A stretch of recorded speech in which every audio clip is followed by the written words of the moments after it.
from Bristol. Mike Greenberg here, and delighted that you were there and have chosen to get up with us. And again, we begin every morning, first, foremost, and forever, by saying thank you to all of the medical professionals and the first responders who are working through such complicated conditions to keep all the rest of us safe and healthy. Our job is to try and keep you entertained for the next 2 hours, and that's what we shall do. And it starts on a busy morning with Get Up and Go, which today is brought to you by Claritin. And we begin with the president saying yesterday that numerous sports executives will be part of a group of more than 200 advisors to help shape plans to reopen the economy. Included are the commissioners of virtually every major professional sports league and some of the team owners.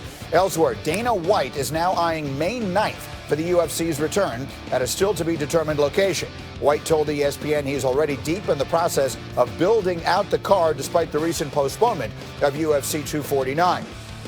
Elsewhere, employees from 27 of the 30 Major League Baseball teams are expected to participate in a massive national study that'll test up to 10,000 people for coronavirus antibodies.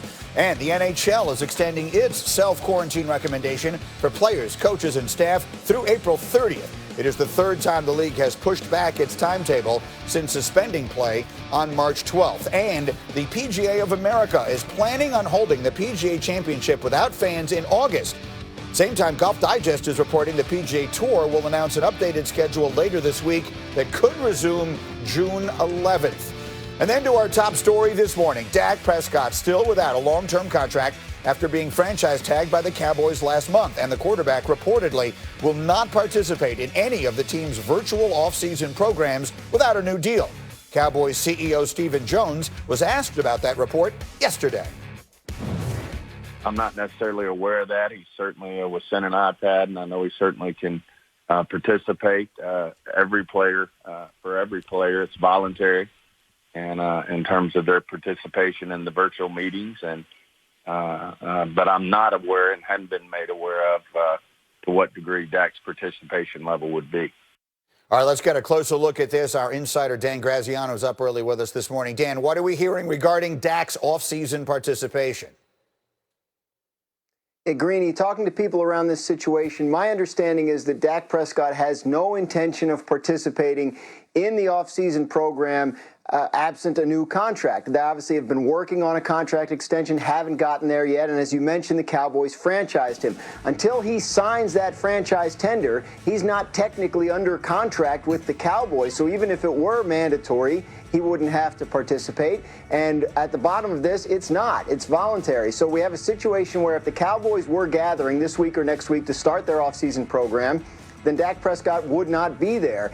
Since they're going to be doing virtual meetings, virtual workouts, he's not going to participate in those either unless they sign a new deal sometime soon. So it's really no different than if it were a regular situation where they were getting together for an offseason program. At this point, as the franchise player without a long-term contract, he is not planning to participate. Well, the difference, obviously, though, is that he's not in any danger of getting injured. One of the reasons players will give for not going to any kind of workout during the franchise tag period here is because they're afraid of getting injured. That's obviously not on the table in this circumstance.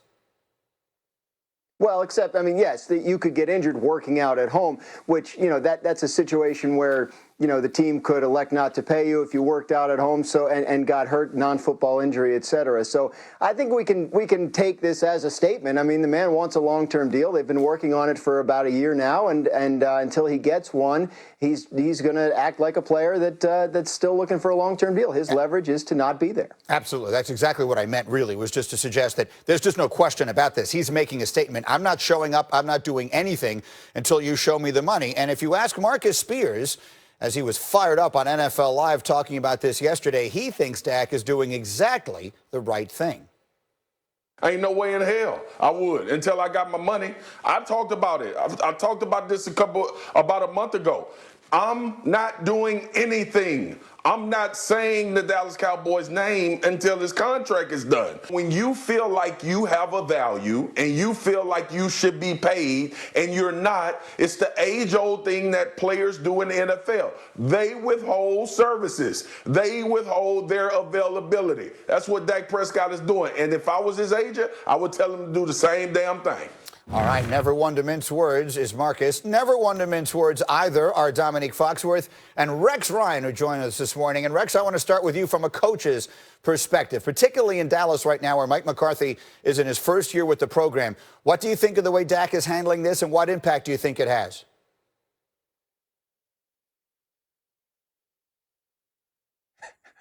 I've absolutely frozen Rex with the genius of that question. Could you tell he was mesmerized by the brilliance of that question? We will get back to Rex at some point shortly. Meanwhile, Dominique, if everything goes well, you'll be able to answer this part of it. You heard Marcus suggesting that Dak should take this thing as far as it goes till he gets a deal. What do you think? I absolutely think that Marcus is right, and Dak shouldn't show up. He should withhold those services, as Mr. Spears said, because that's the only leverage he has. And the Cowboys seem to have suggested to him and insinuated that that's the right thing to do, because we can go back last year to Zeke Elliott, who actually held out. As Dan pointed out earlier, Dak is not technically holding out. He has not signed a contract, so he doesn't technically work for the Cowboys. So Zeke last year held out, didn't show up to camp, went to Cabo and got a contract extension, became the highest paid running back of all times at that time. So I don't know what the Cowboys thought was going to happen a year later if they continued to not pay Dak. And Zeke had the benefit of being a first round pick, which means he made a lot more money leading up into his extension.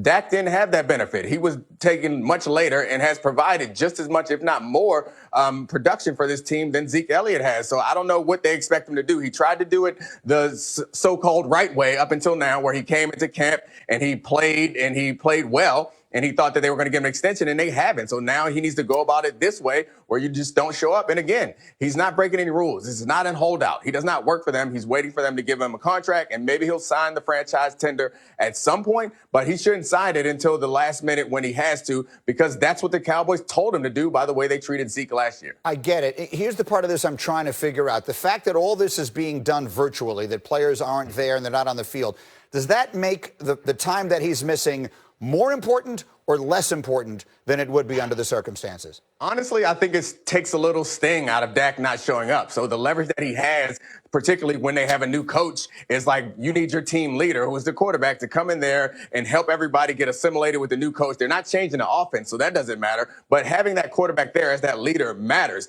But the problem is no one has that quarterback there to lead right now. So whatever sting that he was going to give the Cowboys by not showing up, everyone else is experiencing that same thing. And I'm not sure having him virtually there is the same impact. So I think that this current situation kind of puts a little bit of leverage back on the Cowboys side, because him not being there doesn't seem to matter because no quarterback is there right now. Yeah, I sort of see it the same way. All right, Nick, stay with me here. We have a lot we're doing this morning. Let's talk about another quarterback, and that is Joe Burrow, who a week from tomorrow night will hear his name called, we expect, as the #1 pick in the NFL draft by the Cincinnati Bengals. During a radio interview yesterday, Burrow was asked about the prospect of playing for a franchise that has not had a lot of success of late.